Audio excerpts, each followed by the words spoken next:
You're listening to Filter Free America.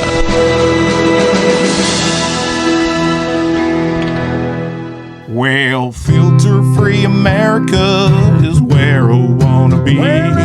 Driving on the shining black shores of oil-soaked Lady Liberty, with justice not just blind, but deaf, dumb, and unkind. Thank God I'm filter free. It's Filter Free America. Motherfucker!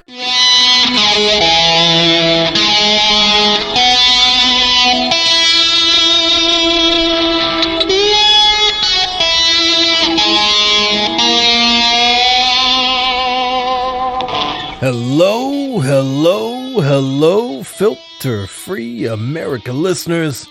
Welcome back once again to the Filter Free America podcast. And as it should be no surprise to you, I am very glad that you continue to come back and check out each and every episode of the podcast. Let's talk about this episode. This is another one of those classic episodes of the Filter Free America podcast. If you're a new listener, the Filter Free America podcast originally was started in 2011 and ran to about 2015 before I stopped doing it for a couple years, more like 3 years, and was doing radio. But periodically I like to reach into the catalog of back episodes that are no longer publicly available and kind of pick and choose very special episodes that stand the test of time, and re-release them into the stream here. So people who never heard of the Filter Free America podcast before get a chance to hear what some of the original episodes were like, and also get to hear them because they're, like I said, they were recorded to be evergreen episodes that you could listen to years from now and still get something out of the conversation.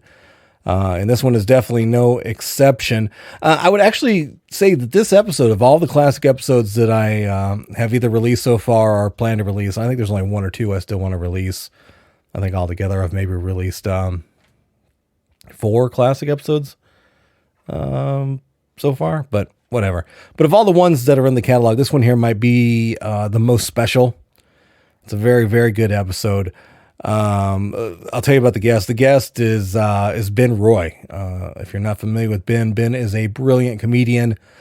He's an actor, he's a sketch writer, and he's also a musician. Definitely a modern Renaissance man, if there ever was one.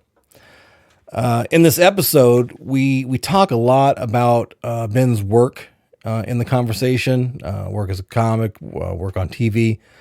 But the conversation really starts to get deep when we start talking about his alcohol recovery. Not just issues with drinking to intoxication, but what Ben had was basically like a binge drinking issue, drinking to the point of near death.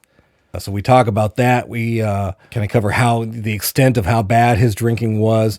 And what makes this episode as good as it is not only is it a funny conversation to be had, but Ben also opens up and is very open and honest about his about an alcohol-induced incident that ended up in his rock bottom moment.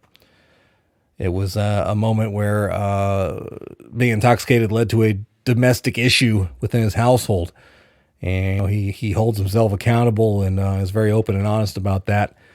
Definitely one of the emotional highlights of the episode.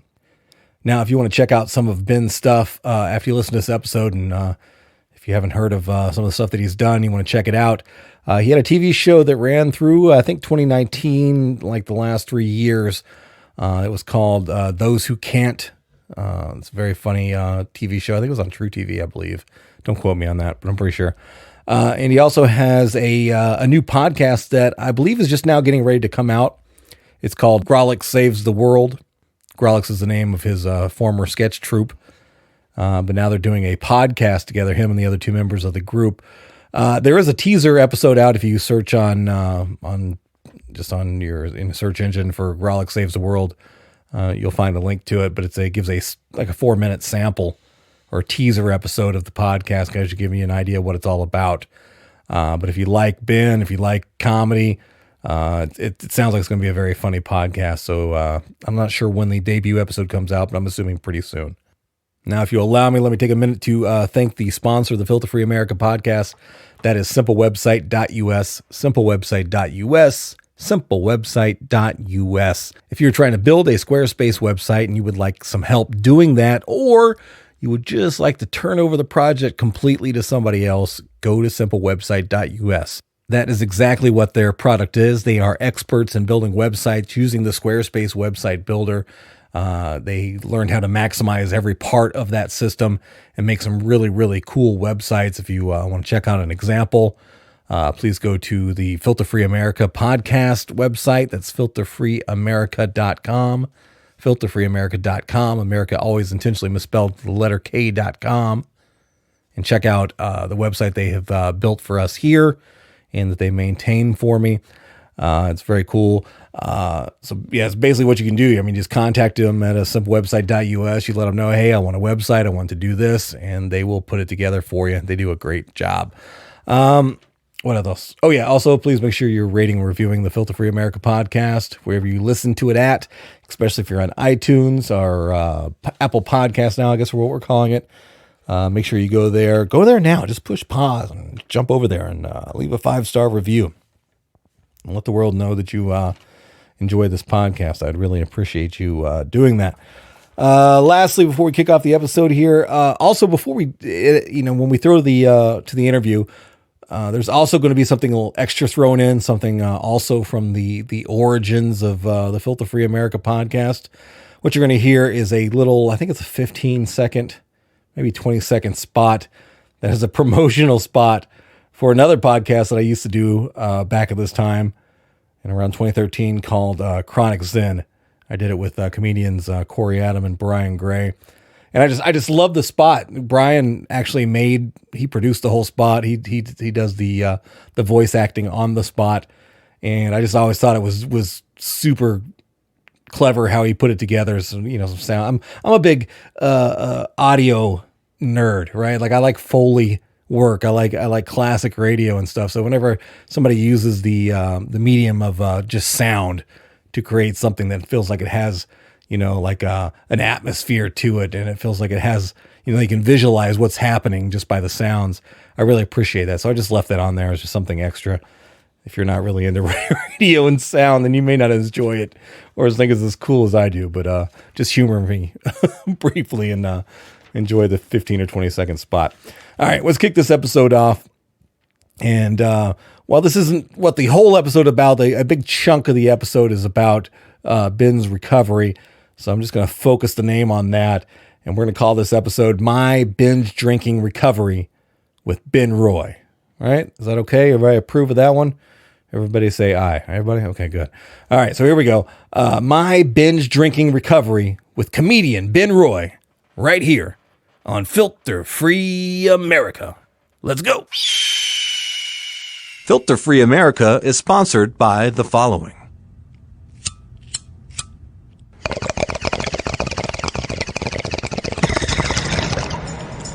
ChronicZen.com is the home of the internet's highest grade comedy podcast. Chronic Zen is a fun and hilarious show that is produced and recorded under the influence of marijuana. Chronic Zen, All right. Now you're just interrupting me. Chronic Zen is hosted by comedians Joey Vincent, Corey Adam, and Brian Gray. Chronic Zen is now available on Stitcher and iTunes. New episodes out on Mondays. So what are you waiting for? Subscribe, like, and rate us at iTunes, and we'll see you in the lobby. Warning. While the Chronic Zen podcast is not a drug and is non-habit forming, you may experience irritability, lack of appetite, and explosive diarrhea if you substitute another podcast for it.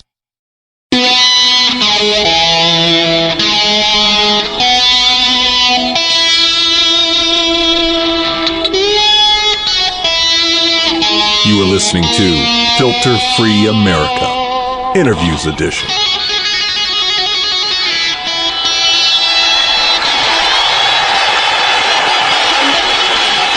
I love that pre-recorded applause.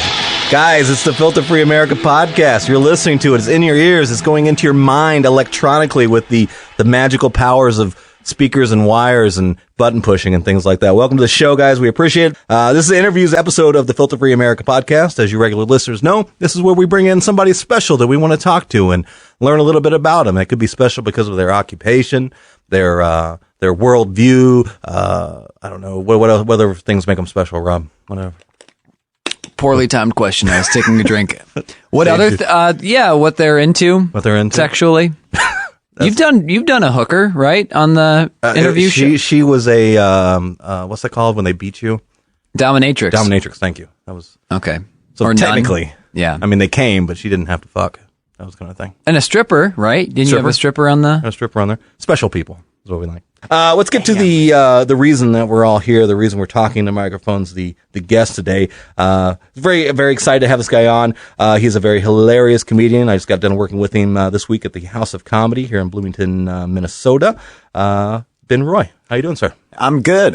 How are you? You have a radio show? It's AM radio. It's barely radio, but yeah, but that's still that's still modulated. If that's barely radio, what does that make us? Yeah, exactly. No, this is a podcast. This is the future. AM radio, if anyone's listening, it's because they don't know where their radio is in their apartment or house, but it's on AM radio. The future looks low budget. Yeah.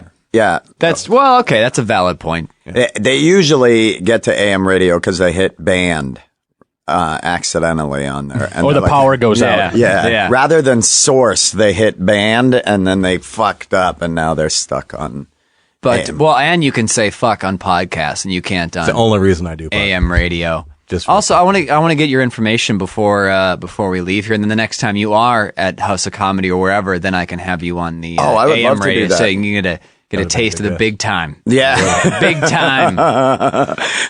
Did you tell him what time you record in the morning? That's true. It is early in the morning. I have the coveted 10 to 11 a.m.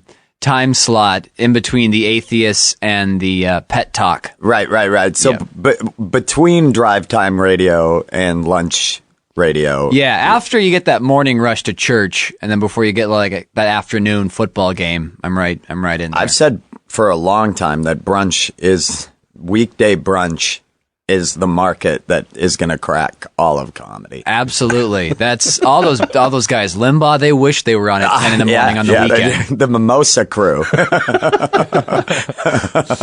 Before we go farther, Ben, can you rattle off your social networking stuff, your website? What's that? My website is www.benroyyellsalot.com. Okay. And then my Twitter feed is @benroy00, and you can also check out www.grawlixcomedy.com, which is Grawlix is the comedy trio that I'm part of. Excellent. You also have a new pilot that people can watch on Amazon. How does that work, and what is it? And what's Actually, it was on Amazon, and Amazon owns the rights to it and only put up all their pilots for 1 month, so that's actually been taken down. Now, we do have a holding deal, and we are writing more episodes, but as to whether or not they go further after that and go to full production, we don't. What was that project called? The same thing. It's Those Who Can't, so we're writing more episodes of it. And you're so active with your web series, though? Oh, yep. That can be found on grawlixcomedy.com or funnyordie.com/the Grawlix. But yeah, it's called Those Who. Is it about teaching those who can't? Or yep. Oh, he is a substitute teacher during the day. Yeah, that's his, based off that old an idiom or whatever that those who can't do teach. Yeah. Those who can do, those who can't teach. What about those who substitute? Those who sub can't commit to anything. Yeah. I think that's But do you substitute teach a lot? Do you like it? I enjoy it, actually. I mean, there are some days if it's like middle school where it's terrible. But then there are other days if it's like gym or something like that in elementary school and you're playing dodgeball, and if the kids are misbehaved, you can just make them run. It's enjoyable. You don't have to do any lesson planning. You don't have to deal with the parents or the administration. There's something about forcing kids to do things, and I mean that but there's something to me about it. There's something about being able to put kids into labor that I get why a lot of countries have done that. Like, there's just something that sounds very appealing to me about, because it definitely quiets them down. Yeah. And that alone is priceless. Yeah. I mean, the silence. Well, 8 cents an hour, there is a price, but still, it's.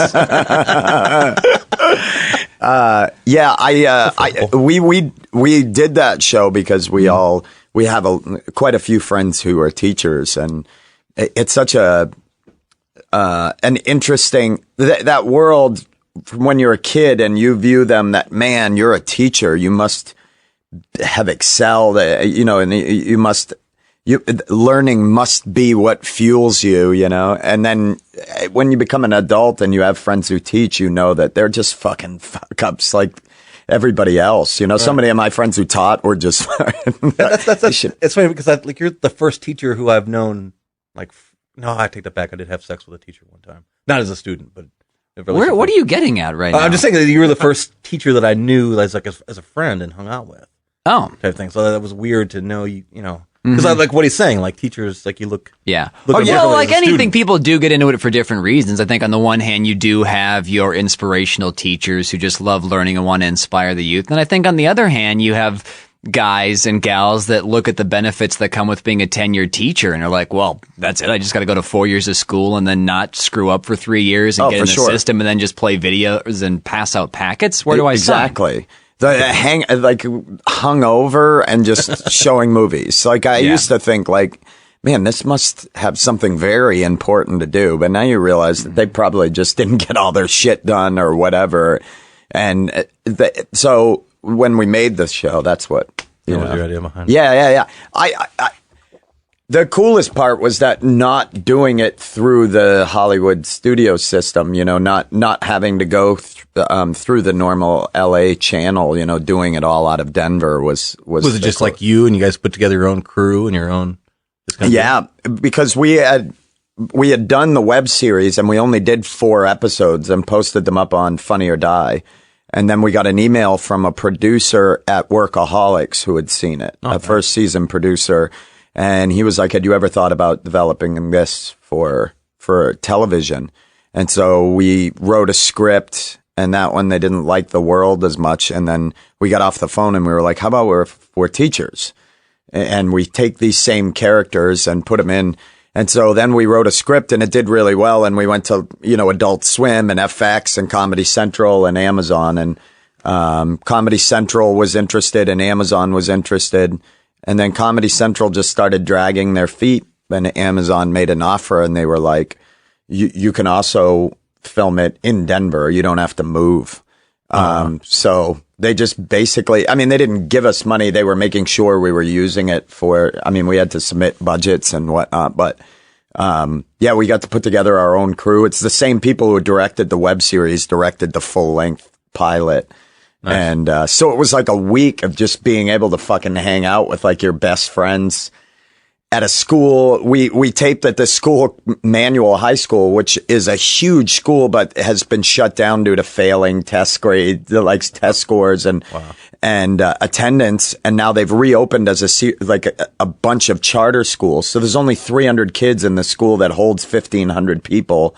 Okay. So we were able to use part of the school to film through Denver Public Schools, and we didn't pay much for it. They kind of just helped us out, and everybody was very excited. We used drama students from this inner city school there, so all the kids in the show are actual students. What was your role in the show? I play. My name is Ben Shoemaker on the show, and I play a leftist history teacher, so I teach what I call the people's history. So you and Howard Zinn. Yeah, exactly. I'm a very Noam Chomsky, Howard Zinn leftist.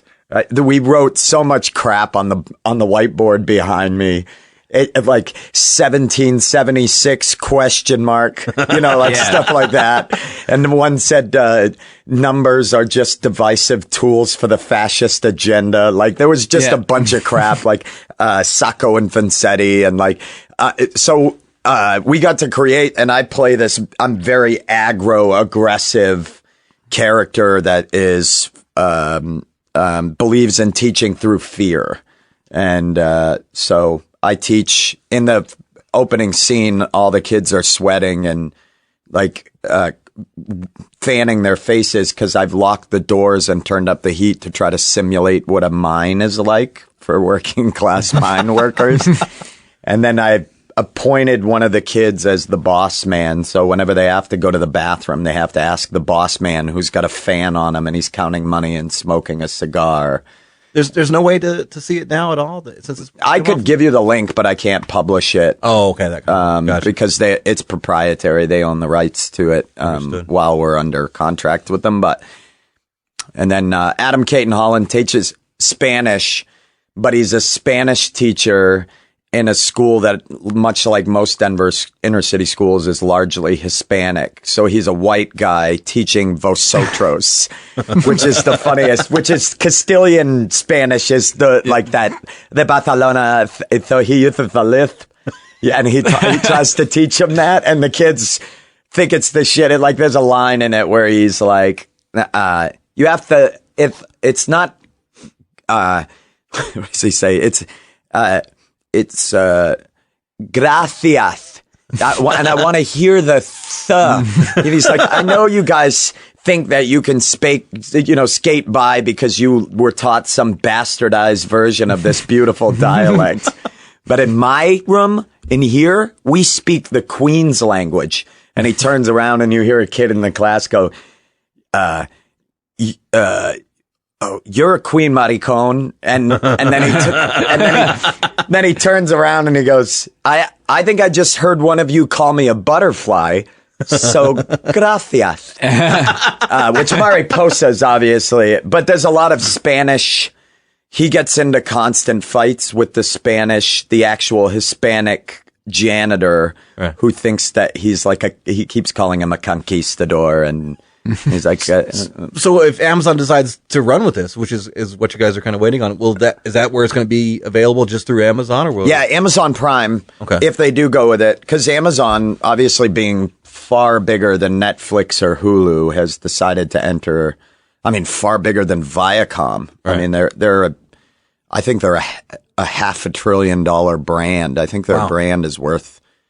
I don't, or maybe it's their brand alone. No, it's $500 million. Their brand is worth $500 million. Right. That's where direction is going. I don't watch TV on a regular, unless it's like something news related or something like that. That's regular. But like, I'm Netflix, I'm going Hulu, all those different things. Certainly like not books. Yeah, certainly not. Yeah. but like Amazon's is prop up the computer on a book. Yeah, or like a coaster, like a thick coaster. Amazon has that ability to like be mega huge, you know what I mean? Because there's such a huge company, and I don't, whatever. So is it like R? Do you get to swear on it like an HBO? Is it like a pay? The episode synopsis is that basically that we don't like this kid. He's a lacrosse player, so he keeps fucking with us. So we decide to mess with him back, and we decide to plant heroin on him. So we plant heroin in his locker because he can't get caught with drugs. So it's us planting drugs in his locker, and then then the whole story that unravels. But it's us acquiring heroin and trying to get drugs. But it's a typical pilot. But I mean, Rory Scovel was in it, and we had Kyle Kinane and Nikki Glazer and some very funny people that we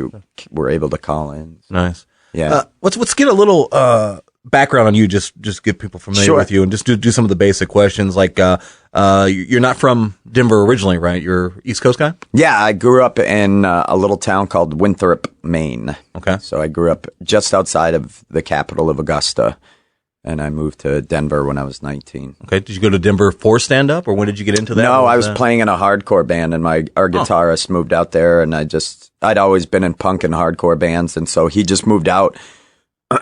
And I went back home after I'd been living in Boulder and met my wife at a party, who is now my wife. I met her at a party, and then we moved back out as well when I was 21 or 22. Okay. So I had gone back to Maine and then came back out. Okay. And then I've been there totally ever since. So now 15 years off and on, I've been in Denver. And it's a great city. It's just a fucking kick-ass place. Good. The weather's fucking awesome, and it's Marijuana. Yeah, the weed's legal. I don't even smoke pot, and now I have pot in my apartment. I do not smoke pot. You get arrested if you don't. It's like the new tea. Like you have people coming over. It's like a reverse crime. Yeah, like they're searching through your shit. Are you not you're not part of the solution? You're part of the problem. Now have at least an ounce on you at all Cannabis times. army. And we got real So I started, when I quit drinking, I was like, well, I need some vice. Right. So I smoked pot, and that shit that they have is not the fucking nuts and bolts that I was used to when I used to smoke, and I got real fucked up. I thought everybody was like 10 feet tall and shit like that, but I would like to try that strain. Yeah. How long have you been in stand-up now, up to this point? 9 years. 9 years. But I took a year off, so 8, but 9 total. Okay. What got you into it? What was your kind of... When my wife and I moved out to Denver, she needed a part-time job, and so she just happened to get a job as a door staff, taking tickets and seating people at the Comedy Works. Okay. And I had played in bands, and I tried to talk her out of taking the job. She was like, comedy club's going to be awesome. And I was like, no, you're going to be fucking schlepping drinks for ventriloquists or whatever. I hated stand up because I had such a warped view of what it was. I thought of it as like, yeah, you know what I mean? Cut it out. Like sometimes Dave. It is sometimes that. He did get Alanis Morissette. Yeah, that's true. I just mastered Yeah, that's that song about him. What was that? You Ought to Know. That was about him? That's about Dave Coulier. Alanis Morissette wrote You Oughta... You Ought to Know for Dave Coulier. Tony, look it up. Look that up. It's Dave Coulier. That's crazy. She couldn't get enough of his wood. Remember on Full House when he's got that freaking puppet thing? Chipmunk thing. Edit that out. That didn't go over well. Just play edit that twice. Don't edit it twice. Done and done. Yeah. We don't listen. Not everyone is going to connect, but it's That's the true. number. I should know my audience, and Full House probably wasn't the best. There were people reference out on there that. laughing. Hopefully. It's about a relationship with Dave Coulier. No. Yeah. But he said, "Are you thinking of me when you fuck her?" That's gross. Dave Coulier. I was slamming the dick home, man. I was saying in the same vein, I just mastered the Neil Hamburger set from the Turf Club. From that hacky comedian. He's making fun of that. Oh God! Huh? I'd like to believe that when they were having sex, that he had a finger in her asshole. You know what I mean? And he's like, "Now that's a full house. Now the house is totally full." Anywho, not all of them are going to hit on this side of the studio.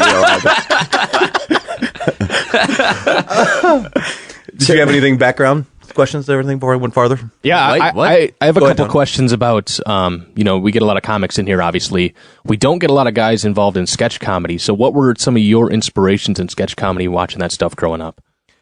Wow. Or even now? I think it's the same as everybody. I mean, I grew up watching the golden era of Saturday Night Live, so Farley and Spade and Myers and all those people. I think that was like, and then I got into watching Mr. Show but I don't think that influenced, the Grawlix web series. I don't know what we were trying to do with that. I think we were trying to mimic a little more of like a short version of TV shows, because even as web series go, they're long and they're like 9-minute episodes, which may have been a little bit of our downfall. We get a lot of views, but, I wonder how many people, didn't watch them, how many people we missed out on because they saw that. But I'd say, more comedy television shows were probably our biggest inspiration. Okay. We both watched a lot of It's Always Sunny and The League and shows like that. So, and Strangers with Candy, which I think was a big reason. That was hilarious. Yeah, dude, that show's so fucking good. Yeah. I'm glad you mentioned that. I haven't seen that in a long time. I had to reruns of that. Yeah, that was good. You did mention in the get-go, you talked about your sobriety. Yeah, because you're sober now. What are you recovering from? I was a big drinker. Okay, but I mean, growing up in New England, that's what it is. Had charges, had patios. You get some beers, on the weekend. You all get out and get some beers and get hammered. So that's how they fucking talk up there. Did you know? Yeah. Yeah, they're awful people. I've said that a bunch of times. I mean, I love the people that I grew up with, but but it's definitely a hard drinking place. So It's probably a difficult accent to hear with a hangover. Right. Too. Oh God. Oh, that's where. Just want to start drinking. Where specifically did you grow up?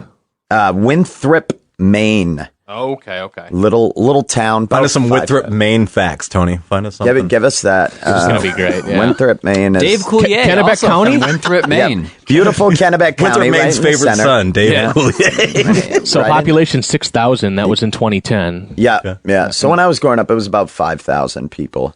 They've got to breeding a bit, but All that alcohol. Yeah, but you look. I mean, Maine, inland Maine is not like everybody thinks coastal Maine, Right. and that's what is iconic about the state. But inland Maine is fucking depressed, old mill towns, and Gold and there's no gold. no, Just gold. Oh, I thought you said gold. Oh, could be there. I was like, too. is there gold? Damn it. I would have spent more time digging in the ground and then in my skin. I would have done a lot more of that. Because I have this odd fondness. I have a very weird relationship. Like I'm always excited to go home, but then when I get home, I'm like, I can't wait to get back to Denver. And I never am all that excited to leave Denver. So that's why I know where I'm where I should be, Right. I like traveling, but I always can't wait to get back. Happy to get home. Yeah. But what did you find for facts? Certain weird things like Squanto Wilson, MLB catcher, is from Winthrop, Maine. Old Squant. You knew about that one? No. Okay. Still know who he is. Del Bissonette, MLB first baseman and coach. Oh, Del. Yeah. Oh, Del. Nah. Tip a few back with Del. Yeah, Del. Funny story about Del and I. Cozumel, 71. Del and I are ball deep I'm right there. in a Vietnamese prostitute. Now, here's the problem. Del has no sense of depth, so he just keeps pushing, and I can't stop him. Can't stop the guy, and she suffocates. Now Del's from Kennebec County, Maine, where people bail you out, but I keep telling him this is Ho Chi Minh City. This is not how it works. He's not in the pockets of anyone. No, you can't. No, exactly. You can't call Terry down at the paddock and say, Terry, I killed another prostitute. Can I use your garage till the body dissolves? So you're on your own, Del. Yeah, you're right. Yeah, exactly. I say Del. I says Del. You know what I mean? I bet you wish you were still in the bigs, huh? Don't you? And we both cracked up at that. He thought that was a cut up. We gotta get him on the show. I have no fucking clue who that is. He was probably a journeyman who did like half a season and never collected a full paycheck. But yeah, there's Maine's beautiful. I mean, inland it is, but it's a lot of people who I don't think ever feel like they're ever going to leave. And Sports Illustrated actually did a story. My school only had 260 or 270 kids. I graduated with about 70. Wow. And Sports Illustrated did a story about it because 5 of our football players committed suicide in like 2 years. Really? My first roommate was one of them. I mean, I've got more memorial tattoos or whatever. You know what I mean? Than, What was did they ever figure out why that was? It was just a random set of circumstances, and then the last couple they think were kind of like a pact they had made. But I mean, those are the types of Friday Night Lights type places where you're a fucking hero during high school, and then afterwards, who the hell are you? You know what I mean? You're a barroom hero in a small town. Nobody, and so there's a lot of people who never left, and that becomes a sad place for them. And then there's a lot of great people who, have terrific lives and beautiful families that I still keep in touch with. But there's a lot of people who just never got out of their own way. So, yeah. touching back on the sobriety is like one of the past guests we had on here was I can't remember his first name. Matt Iverson? No. Before that, before you actually, he was a recovering methamphetamine addict. Oh, right? Wow. So he told the whole story. He was within like a year of recovery. Yeah. Methamphetamine. And he talked about his rock bottom moments and things like that. When did you start your sobriety thing? Did you have a trigger? Was it just like a personal decision, or did you have a rock bottom moment? Oh, no, I had a moment. I got it was just a night that I was like, I only bought a 6-pack, and we went to play games at my son's godmother's house. This is in Denver? Yeah. And we just started drinking. This before comedy or? No, this was during comedy. Okay. This was actually, I was getting ready to leave. I already knew I had got into the Just for Laughs New Faces. Okay. So it was in 2010 and I was drinking and I ended up getting into an argument with my little sister-in-law, who I love to death. She's like my sister, with her boyfriend, a guy I love. We got into an argument and I said some shitty things and we almost got in a fight and I walked home and I don't know what set me off, but I just started drinking cups of vodka. And when my wife and son came home, I just fucking lost it and tried to like barricade them. Like not barricade them, but I wouldn't let my wife leave. And my son was in his room and I was like holding my wife down on the couch, like pinning her, like screaming in her face. And it got like near, like it was abusive, like I was being abusive and both verbally and very borderline. Like, I mean, I probably bruised her arms holding her down, you know, and I woke up in that morning on the floor and I have that memory of my son in his underwear. He'd been asleep, standing in the doorway, just holding the doorway, watching me like hold his mom down and scream at him. And I think as soon as I had that, when I woke up, I just started like uncontrollably sobbing. I couldn't even pick up. I've done things like that so many times, but that was the one morning where I didn't have any more apologies left in me. Right. I couldn't pick up the fucking phone and say I was sorry again because I knew it meant nothing. And at that point I was like, I'm done. My buddy picked me up. We went to a batting cage.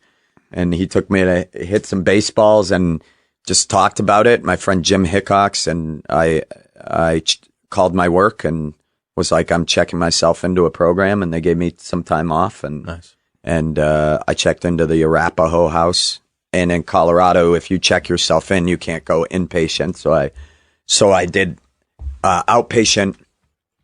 But I'm one of those dudes that like I don't drink. I'm not a daily drinker. Okay. I'm a binge drinker. So like I would totally, if I start drinking, the fucking evening's over. Like and I drank probably 3 nights a week, but if I did, it's to a blackout. When I went down the checklist, I mean, I've been hospitalized 4 times for drinking so much that I had an arrhythmia. Wow. My heart would go into an arrhythmia. And then I'd get dragged to the hospital and spend the night in the hospital. And then for 2 days, my heart's in AFib, beating irregularly until it cardioverts itself back to the way it should be. So I just, possible. Yeah, that's called atrial fibrillation. It's called holiday heart, which is actually the name because it's very common after the holidays for people to eat and drink too much and just be like, feel weird. But your heart just all of a sudden I'd be sitting and then all of a sudden I'd just be like, and it's like at like, like 120, 140 beats a minute. And I'm like, and I'd be, at that point, I'm fucking so messed up. I can't like hold my head up. I'm still smoking, and my wife, I'd be like, hey. And then she's already irritated because Mr. Drink has been up for a while and wants the party to keep going. And well, it's a holiday. Yeah. That's what I keep telling her. I kept saying, honey, it's Arbor Day, goddammit. It's Thursday Day. April 25th is a holiday in some culture. Yes, it's a Tuesday here, but yeah. And so I just get so fucking fucked up. And it's always the same. She'd wake up. There are a lot of funny things. I have a thing for baseball, and she would wake up always the same thing. She'd find me slumped over on the couch, and I had a kegerator and the half like drank pitcher of beer and the menu to Ken Burns' This Is Baseball playing on a loop. She still said she can't hear that without thinking of like finding me like And I don't know Hour if you've 17. I don't know if you've ever heard that, but it's like I think it's the Star Spangled Banner or something like that, but played like an old timey brass band, and that's like her vehicle to like bad memories. It's like, Ken Burns. It's like 30 hours long. Yeah, I've totally ruined Ken Burns for her.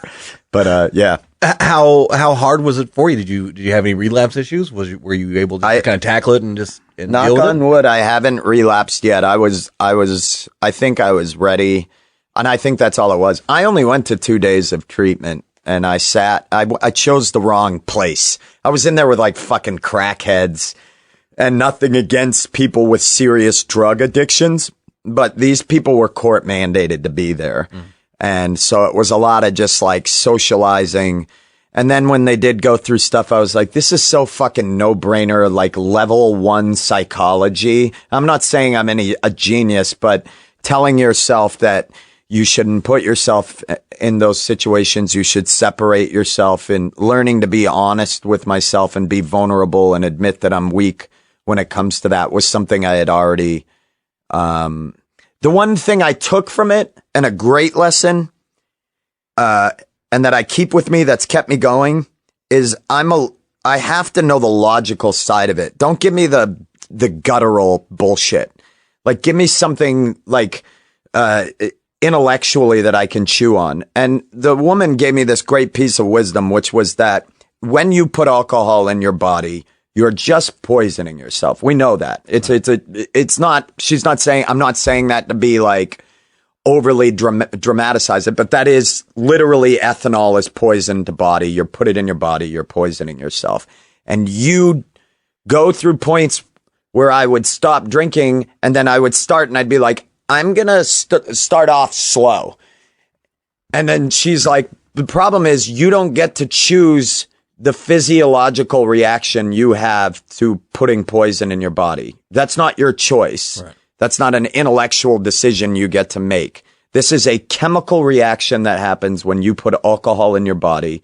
You black out easy, and you become angry or whatever. It excites that part of your brain, and you can't control that. And admitting that I was out of control of it was a lot of freedom to that. You know, because I think I fought against the fact that I could control it. Okay. Like I was like, I should be able to fucking handle this, and I'm going to only have a beer when I sit down and do it. And then I realized that it's not my choice. That I don't get that choice. You know what I mean? Once I start drinking, the whatever chemical process that happens in the body takes over, and I become a fucking amazing. I'll fuck anything when I'm drunk. I have apparently no standards when I'm drunk. Drunk me. Ken Burns. I'd fuck Ken Burns. I'd probably fuck him now, though. He's a bear, I think. Have you seen Civil War?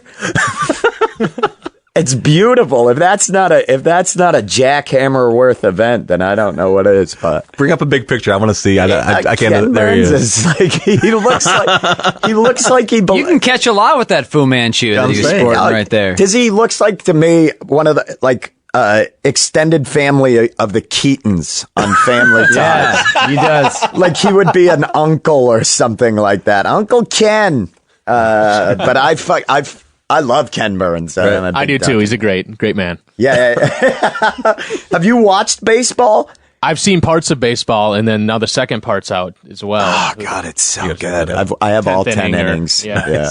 I'll watch them all, and I cry. It's gross. Favorite baseball team, the Rockies, I'm assuming? Oh yeah, go Rocks. Yeah, Rocks. Terrible team. Terrible organization. Are they? It's just the Monfords could give a shit, probably. I don't know. Tony or Rob, did you have anything else on the sobriety topic before we moved on? No, I mean, you had a question about, are you involved in a program at all or anything like that, or is it just basic life at this point? Nope. And I support what I call MMAA. Like a bare knuckle ethic to. Well, that was actually where we're going to go next with it. Was did you use because we talked after the show the other night about you doing your mixed martial arts and so forth, and jiu-jitsu was the discipline, right? Yeah. Was that part of the recovery? Did you use that as a kind tool? of? No, I had already been taking jiu-jitsu. I mean, I cite like my Ray Milius was my teacher when I started, and he was somebody that inspired me. He was a very kind-hearted, soft-spoken guy who had a great viewpoint. Same with the other teacher that I had. His name was Roland Raymer. He's an older guy. My philosophy on alcohol just comes from my own personal experiences. I do believe misery is motivation, and I think I do believe that being discontent and having a little bit of unhappiness is healthy. I think we try to weed that out of our lives, and in the effort to do that, we've fucked up everything, because I do think that humans run optimally when they're a little hungry, when they're a little uncomfortable, when they're a little sore. That's when you're at your best, when you have to overcome something. Right. And I think what I was trying to do was silence that, that part of it. I have low self-esteem, and I've just got to get over that, or use it to my advantage, and try to do something with it. But jiu-jitsu and mixed martial arts, I think, changed. Just because I never did it. I always hated jocks. I still carried that like punk rock thing until I was like 29 or 30 years old. And then eventually I was like, what the fuck is wrong with me? Like, who still cares about this? Like, working out and exercising and eating right is what makes you, like, it's all helps put the whole mental piece together, So it's like, you're letting the jocks have a big piece of clarity. And, I wish I had been a little more athletically inclined. I think that there's a lot in contest, and I think there's a lot in athleticism to helping build a strong mind as well. And just a whole, I believe that now. And I think jiu-jitsu and fighting, I look at fighters. I have a lot of friends who are fighters now, and they're amazing. Like, these guys are, I watch them and I'm like, why the fuck are you doing this? Right. Have you ever watched fighters? Yeah, quite a bit around here. Yeah, they put themselves through cutting weight.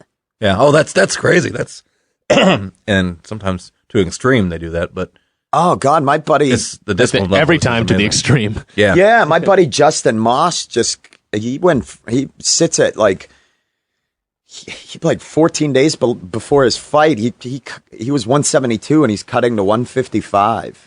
And he cut like 11 pounds in the last day. I mean, that takes some amazing mental discipline to just sit and fucking tolerate that. No, thank you. No way. What is that kind of what you were just intrigued by the type of person that it was, Yeah. and what it was creating? Is that how you got into that? Is that the stuff that I thought I used to hate? I'm actually I'm actually inspired by now. Okay. I'm inspired by. I subscribe to what Stanhope says to a certain extent. Like, not every soldier is commendable for the reason why they're there. I mean, there are some assholes that do what they do, and maybe I don't agree with why but I respect a lot of a lot of those guys, the heart that it takes. Like, I have a lot of friends who went into it for like reasons of belief and passion and what they believe, and I think I'm inspired by that now. Same with fighters. Getting punched in the face and keep moving forward. That's right. And putting yourself through that nightmare of a workout for one fight. Comics, we get a number of different fights all the time to keep reproving ourselves, but you're just even fighting with fuzziness going on during a podcast. Yeah, sorry about that. No, it's okay. Ben's mic's having some problems, I think, here. Is that what it is? Are we good? Do we need to stop for a second? You know what it is? It's all the heat. You know what I mean? It's all the buzz that I've got right now. I think so. The sexuality you're exuding. Yeah, well, it's my pheromones. Yep. Yeah, they get in and they these are good mics. They pick that up. I think it's that raspy Maine ex-addict voice. Yeah, that's because I had my larynx fucked up by a choke in jiu-jitsu. It's a solid I was going to ask you because you were like at competition level, at least. Oh, within yeah, things like just a kind of a beginner, like trying to compete in grappling tournaments, and I got put in a guillotine and tried to like sit through it, and the dude just yarded on my neck, and I had to have a laryngoscopy where they put the tube down your nose and then down your sinuses into your throat to look at your vocal cords. Wow. Which is... And you're conscious during that, I'm assuming. Oh, yeah. That's just an in-office procedure. She just whipped it out on me. They blast cocaine, a misted cocaine or like a medical grade type cocaine. One last So fix. really good cocaine. Yeah. But have you done cocaine? You've all done cocaine, right? Accidentally. Yeah. Yeah. You know, it makes you get the drips, and then it kind of makes your Best part. Yeah, that makes your tongue a little numb, right? Yeah. It was exactly that. She blew it up my nose, and I was like, "Are you?" Did you get the euphoria like that? No, none of that. So just the numb. That's what I asked her. I'm like, I'm not going to start appreciating jazz, am I? Listening to New Order. Yeah, that's what I had. But and so she did it, and she said my vocal cords are fine, but something is down here. That's why it sounds like this. I just read something on Frank Zappa. There was like a fire in a casino during a show, and he got pushed off stage and broke his larynx, and then he was like, What? his voice was a fifth lower for the rest of his career. I don't have any of my high range. Oh, really? If you were to pull up my band, you'll hear that like my voice is high. Uh-huh. I've lost the total, like a large piece of my range. You're a baritone now. I'm more, kind of. You're getting there? Yeah, pretty close. But now I can still hit some weird notes. I'm like, how can I still do that? But then like higher stuff, I can't do. You could probably do falsetto type stuff, but It's fucked up, and that's when I stopped and slowed down on jujitsu over the last couple months because it was like, now kinda need to talk to the this is comedy thing. affecting my job now. Right. Ben, you want to plug your band at all? My band Spells Rules. You can listen to us at spellsrules.bandcamp.com, or you can buy our new 45. Just Google Snappy Little Numbers. Is our Cool. label. And then off the air, just so everyone knows, we just listened to a song so Ben could show us how high his voice used to be. It was kind of a cool punk garage song. What are your musical influences? As long as we're, I guess, in that arena. Well, Deep all right. question. Well, it's got. All right. Well, let's start. This is a 40-minute conversation. No, depends. I mean, I listen to a lot of different stuff, but I think what was influencing that band was probably Scared of Chaka, which was a terrific band from New Mexico. You know, like a lot of the old Lookout bands were kind of similar to that kind of a sound. Like, so not like Green Day necessarily, but so That's like Operation Ivy and that whole thing, right? yeah, Lookout? kind of. But I don't think we're as growly or as raspy. That's No, but Way off, Tony. I'm just thinking Way Lookout off. Records here. Yeah. But we get a lot of comparisons that I don't, I mean, some people have even said Seaweed and bands like that. So, but, I listened to everything. I was big into punk and hardcore, like Os Rotten and The Pissed and, Filth and Fleas and Lice and like all the old, like scum punk bands. I do like the Dillinger 4. They're from here. Yeah, or Dillinger 4, not the Dillinger 4. But I'm still waiting to hear her name. I knew Green Day. I knew Pat that one. Benatar, was she? huge. Influenced me. Joan Baez. There you go. Joni Mitchell. Yeah. 4 Non-Blondes. Tori Amos. Don't even get me started on Tori. I could go on and on about Tori. You know what I like about her? You double teamed a Vietnamese prostitute with her? Yeah. 72. Did that one live? Dell and I had just got back. Amy's at the airport. She's like, I got an extra ticket. You coming along? And I said, Dell, cops are waiting for you. All right? I'll be going with you. I never really, our old drummer of this like really aggressive band I was in used to love Tori Amos. That was like his favorite musician. I could never understand. Not my cup of tea. I have friends going nuts over her latest record. Yeah, I've heard it. I mean, if you're into it, I'm not saying she's not talented. It's just not you pulling her up right there. Is that her? That's Ken Burns. Yeah. Same person pretty much, right? Ken Burns during his Auburn period. What are you looking at now? Wiki from far away is It's a different deal. Yeah, like the boring Facebook page ever. But yeah, I mean, music has been probably the most depressing and hard point of my life, creatively, having to deal with this voice injury because I've been doing music way longer than 9 or 10 years longer than I've ever done stand up, and not being able to sing. Music may have saved my life. I mean, I was a depressed, unhappy kid, and music was that vent. So, not being able to do it on my terms and the way I've always been able to do it has been really painful and frustrating, but, it's not correctable at all. There's no, I don't know. I mean, the ear, nose, and throat doctor was just like, well, we'll see what happens, that kind of a thing. I mean, I'm not going to have surgery on it. I mean, I can still talk and, but I may be in the same situation as, did you say it was Frank Nuge? Zappa. Oh, Frank Zappa. That, I may end up making songs about anal.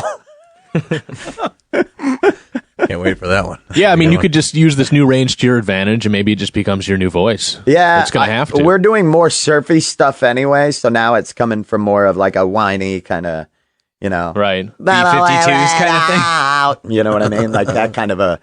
So it doesn't sound like that now. Don't buy that. Nobody's gonna go look at the album now. Great promo work. Wait for the cover of Rock Lobster. Yeah, Rock Lobster. I can still do Fred Schneider. So let's talk a little bit about your material specifically, and kind of the message involved in it. And that's something like me as a writer right now. I'm not really in that, but I want to work towards that. But comics who put a message in their material, who have something to say outside of just making people laugh, and you have material that does that. What would you say you're trying to convey to your audience as far as on the intellectual end of it, besides just the laughs? I don't know. I think each bit, and sometimes they contradict themselves. Mm-hmm. I think it's just whatever at that moment. I think, and I don't want to delve or overanalyze it, but I think like any creative person, sometimes you just say things because that's what hits you at that moment. I'm not sure how much I believe my bit about likening family to cancer, but at the time, and I'm certainly not the first, but I think all the way back to Socrates was like somebody who like had talked about how family is dangerous. And I do still believe that to a certain extent. I think it leaves and puts people into molds. I think my biggest thing that I find that is a common thread is just like about, like questioning, being honest with yourself and being honest about motives behind things. And with the no enlightenment and sobriety, I know plenty of sad sacks of shit who are sober. They spend all their time drinking, and then now they look at them, they're fucking miserable still, like they're just sad and, like angry, and they're not necessarily any better. But their level of creativity cycled up. They were able to produce more. And I think that that's what I wanted to get out of it, and that's what the message behind that is that, like, don't buy into this enlightenment, you're a better person. Like, actually, the truth behind it is that stopping drinking is just the beginning of the work. It's it's taking the tarp off the old beater car finally. Now you have this, you left it underneath that tarp for so long, and now you have this thing you have to work on and restore. And I think that that's the point behind it. And same, family is cancer just came about because I saw the family dynamics of people I know that were gay or lesbian or transgender, or even my wife's own mother, my mother-in-law, and how destructive of a force she is, and how long they kept her in the loop on things strictly because of some blood monogamy. Mm. Like, oh, well, we share the same blood, so we have to. No, you don't. You don't owe that person anything other than the respect they've treated you with. You didn't ask to be here. You didn't request to come in. You didn't call from the fallopian tubes and like ring up and be like, I'm ready to come out. It changed your whole life. Parents love to hang over their kids' heads all the things they did for their children. But I didn't fucking ask for that. I didn't ask you. You don't need to tell. My dad told me when they got a divorce, and this one, that he's like, I sacrificed a lot and for you guys, and now it's my time to like do my thing. when I was a teenager. It wasn't like I was 8. I mean, I was like 16, but I wanted to be like, hey, fuck you. Like, I didn't ask you to do this. Right. You're the shithead that had a family. Like, go fuck yourself. Don't hang that over my head that you took care of me. I was your responsibility, so your parents don't need to be honored any more than the respect. You're not a hero for raising your kids. That's your duty. That's par for the course. That's what we expect you to do. Right. It was almost like somebody made that point after the Bush had retaliated after the towers. And I don't necessarily agree with it, but they made an interesting point, which was, I'm not going to applaud a man who does what he's supposed to do. And I don't agree with the statement on that. I don't know that retaliation was the right thing to do in that circumstance. But that for some reason, that moment, it got stuck in my head. And it changed my whole way. I don't applaud people anymore. I think that's a problem we have. That's why, like, with sobriety and everything, people want to applaud people. And what it does is it makes it seem like you're going the extra mile. You know what I mean? I feel where it comes from because I'm kind of the same way with bravery. That's another word that they throw around a lot. Like, they're so brave. Way too much for doing this. Right. They're so brave for the courageous hero. Like, they don't have any meaning when you apply it to everything like that. Yeah, and a lot of times they're doing. Those people don't want to be called to that. They'll tell you, I was just doing what anybody should have been doing at that time. That's the point with the no enlightenment and sobriety is, why are you fucking applauding me? It took me till 30 years old to realize that I shouldn't drink like that. Like, ordinarily, like, it's funny. That's the funny part. When I drank like that at 29 years old and behaved like a child, people would go, God damn it, dude, you're behaving like a child. You're acting like a child. The people would get mad at me. Then I stopped doing it, and everybody's like, congratulations. I mean, really. Yeah, so which is it? Yeah, which is it? Really, you should be treating me like a thank fucking God, dude. About time you started behaving like a human being should. And it's the same with family. I look at, we blame politicians, but if we got down to the core of it, if families were open and just created an environment where their kids felt like they didn't have to live in fear of who they were, or didn't feel like they had to stay around somebody, like, I look at brooding mothers and disapproving fathers killed more kids, have led to more suicides. Kids don't commit suicide at a crazy rate. Transgender kids don't, because of the guilt that a senator or a representative in their district put upon them. Or I think a lot of it is being disowned by family. Now, there is some that's society.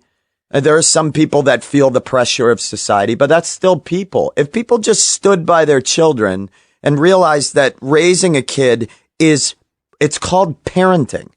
And that's what I say in the bit. It's not cloning. You're parenting something that comes out of you. Your job is to watch over a new life. It is not to clone yourself. Right. Your actions. Or live vicariously through them. Right, exactly. Right. Which I would argue is very similar. I mean, you're still trying to basically force that person through the same set of grooves that you went through. And that's what I hope I can avoid. That's been the hardest thing out of all of it. But I think that family dynamics, unfortunately, I left my family now, and I've been away. I love my family. They're great people, but I don't think I would be who I am. My mother is a loving, caring woman, but in my mother's eyes, I was always the troublemaker. And if I couldn't shed that, and it doesn't matter that it's projected on you in small towns, it's, or in family circles, you fill a role because you prop them up in their role. And I think getting away from that is... And then it's almost easy to justify your own behavior, because if you're always going to see me as the troublemaker, then why not just keep drinking more? Why not? Because if I stop, I'm still going to be the troublemaker, so I may as well have fun. The expected is so much more comfortable for everybody around you than this new person you've become. And I found that when I started to change, my views were like, come on. oh, I'm sorry. Would you prefer I went back to the near maniac that I was before? Right. Because that's at least comfortable for you. You know what I mean? And that's where I think family can be dangerous. I don't mean you have to cut off ties, but I think you have to give yourself distance to be able to grow and become your own person. And I truly believe that. And that's why in a lot of my bits, there's those moments where I try to like, judge. A lot of people try to find the joke to state the point, but I've been just playing with, no, I'll just in the middle of the bit say the point. Like I'll just be on the nose about it. Right. You know, like maybe you should start standing up for your child. And that's why in the middle of that bit, it's not a joke. I just say, I just believe if you know that your kids come out at their own people and as their own personalities, you ought to be ready to love whatever comes out of you. Right. And people are waiting for a punchline, but I almost think it makes it more powerful and more dramatic at that moment to just let it hang. And you can hear silence. And I think a lot of comics get scared of silence. Doesn't mean they're not entertained. I think our job is to entertain people. I don't believe our job, we're entertainers.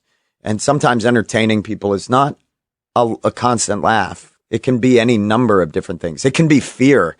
One of the best shows I did in Toronto, I did the Toronto Just for Laughs Festival, got done my show, and a woman in the crowd, I heard this.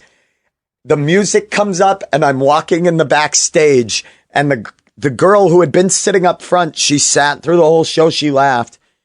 I hear her go, well, that was terrifying.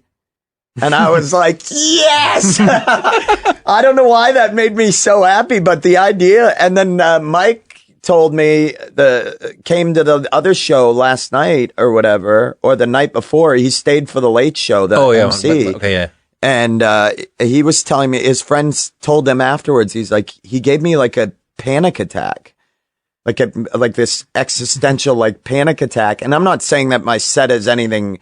But if I make people feel a little bit uncomfortable and a little uneasy, I think that's an experience, you know, like that's still entertainment to me. Like, yeah, especially people, they walk in the door thinking, oh, it's going to be all about laughs and everything like that. And then they're touched in other places. Yeah. Yeah. And I'll touch them all over. You know what I mean? I'll verbally diddle them. It's part of the merch deal. Yeah, it is. Get over here, huh? Part of what else I would ask you. DVD and a physical. Right. $15. I tell you what, you get a DVD, a shirt, and a clit pinch.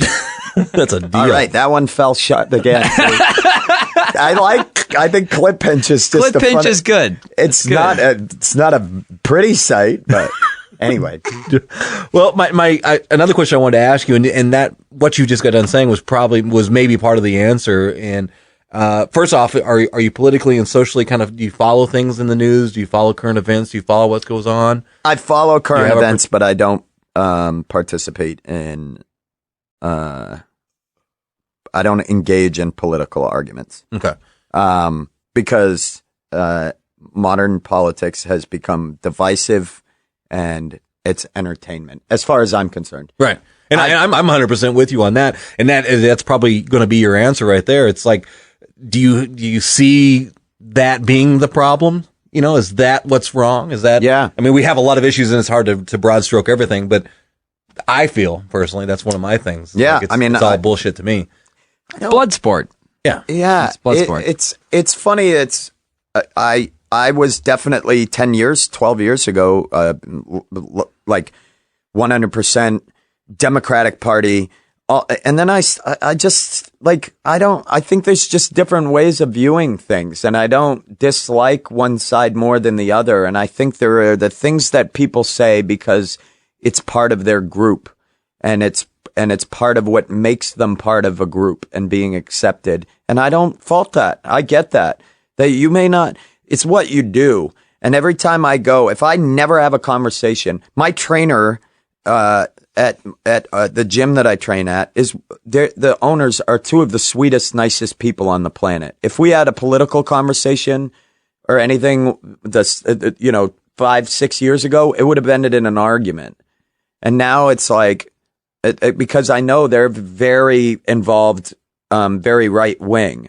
But if we never talk about that, these are people that would give their shirt off their back for me, are philanthropically involved. they're really not all that different than I am. I mean, they're religious. I don't go to church, but I don't fault them for that or anything like that. I think if you have something, that's great. I'm just not mad at the other side. I'm not afraid of them. I believe in the good in most people. I think that we have to have a good in all of us. It's good for the species. Right. We have to have a want to help each other out. Everybody looks at everything that's happening in the world and sees the negative, because pessimism, I believe, is good for population growth. It helps. If you always believe that something is wrong, you're always trying to improve it, which is good. If you believed everything was fine, but that's not good for sales. Right, exactly. And I think if you look at the sheer numbers, we think we're always like, we're going to kill each other off. We're going to, but if you look at the numbers, 240,000 people die every day, but 400,000 are born. And that's not natural. If Mother Nature had its way, infant mortality in nature is anywhere to 6 to 7 children out of 10, right? That's the average in nature. So that's 240,000, 230,000. So about 240,000 die every day, 250,000 born, but 400,000 are born because we value every life now. Like we believe save every child, neonatal and prenatal care. It's our love that's going to kill us all. If people look at the number, love is what is destroying us. It is, you look at Asian carp, the fish that have become, I think they're the hippies of waterways. You know what I mean? Like they're the don't tread on. They have a way of life they're preserving. And I'm sure there's probably some bond within them where they believe in the survival of our love is the most dangerous thing that we have. It's the thing that is population is crippling us, and our inability to stop growing because of these needs to be close to each other. Everything we have, these phones, Louis C.K. had that thing ranting about phones. I see these as nothing more than an extension of trying to connect. Like that's all I'm doing with it. I'm just trying to connect with people more and more constantly. Like it's just feeding a need, to always be connecting us. And I really do believe we're looking for something, and the very thing we're looking for, politics does the opposite. It divides us. It serves to separate people into numbers and to look at them in a pie chart and whatever, when in reality, conservative people have a need. We need conservative people. They provide a yin to our yang, and I think they're necessary. And I don't want to be a part of it anymore. I would much rather shake a person's hand and get shit done and talk about things and share food or laughs or whatever, and not talk about somebody who's not, argue about one person who's not fit to lead being more qualified and clearly not fit to lead as well. I believe modern politics is painting a dog half red and half blue. Mm-hmm. And we're the fleas on the dog betting which side is going to get hit by a car first. And when you think like that, nobody wins. The dog is still hit by a car. We're all betting on which side is going to fail. There's no betting on which side is going to be the best anymore. Which side is going to win? And how do we all make sure that happens? It's all about which guy is going to do the least, and that's a recipe for failure. And I don't want to be a part of it anymore. And I love you guys. I appreciate it. And I love you guys. And I love you. And I love his hair. We love everybody. Thank you very much. And I love your soccer dad clap.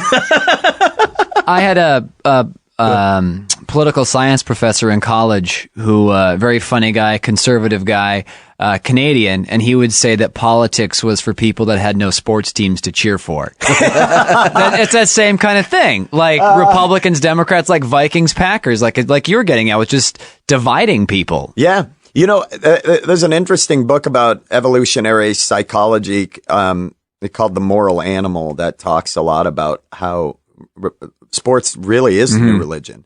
And that they're not that different. And what they elicit in the brain is not that different.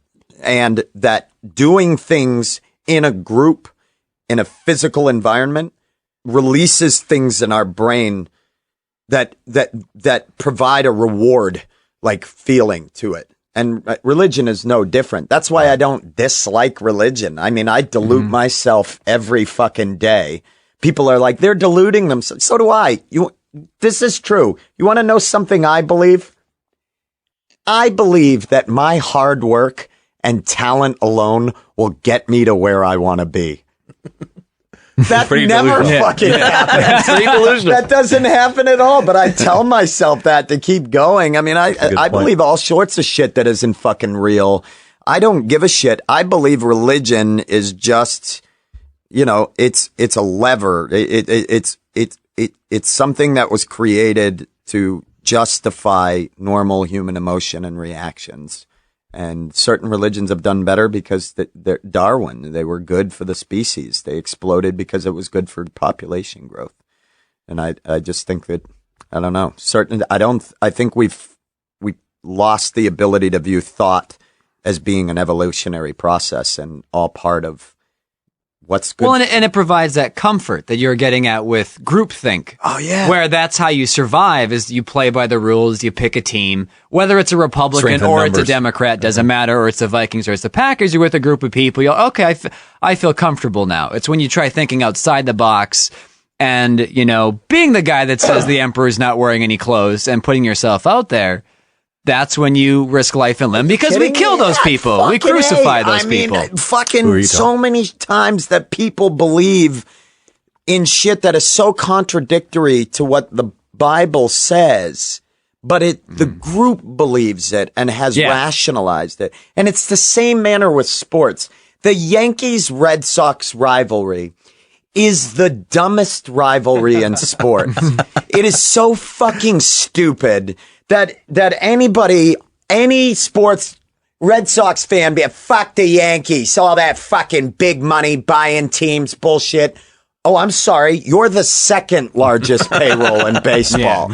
And you guys buy as many teams and you've watched players come from one side. The players don't give a shit, but the collective group, it's important to that.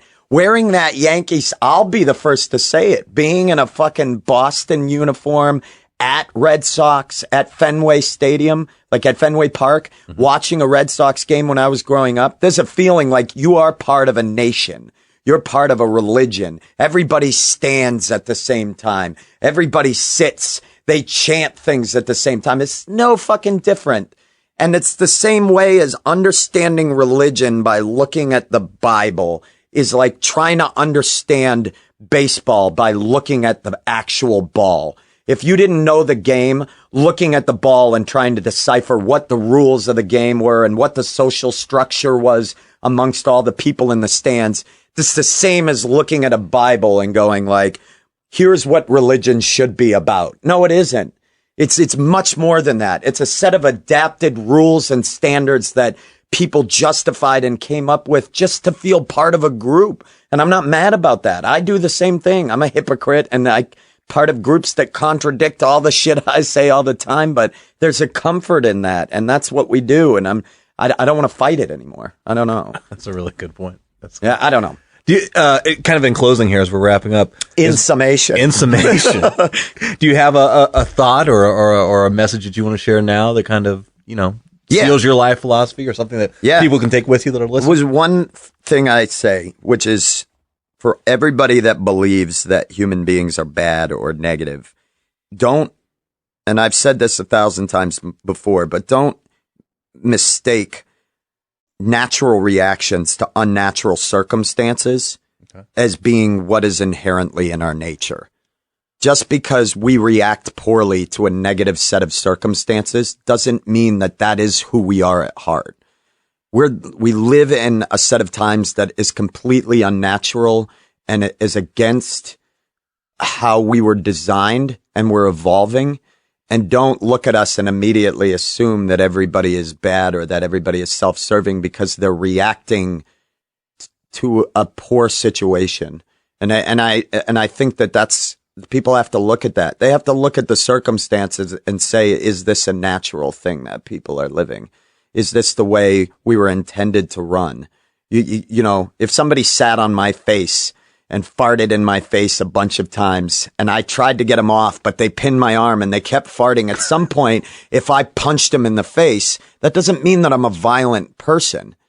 Just because I reacted poorly to that bad situation. And that's a weird comparison, but I do believe it. We're living in this time that is completely unnatural and we're reacting a certain way to it, but it doesn't mean that humans are inherently bad. I think we're inherently good in the right situation. And I think as long as people stop looking at trying to fix everybody around them, all these shows about intervention and all these shows about people saving other people, if people just focused on trying to save themselves, that adage when you're on an airplane that they tell you to put your oxygen mask on first before you put it on others is the way that you should look at life. If you're not qualified to put your own mask on, don't bother putting it on somebody else because you're of no use to them. And I think that just fucking be honest with yourselves, because I do believe as ugly, it's not pretty, but truly beautiful things are oftentimes not pretty.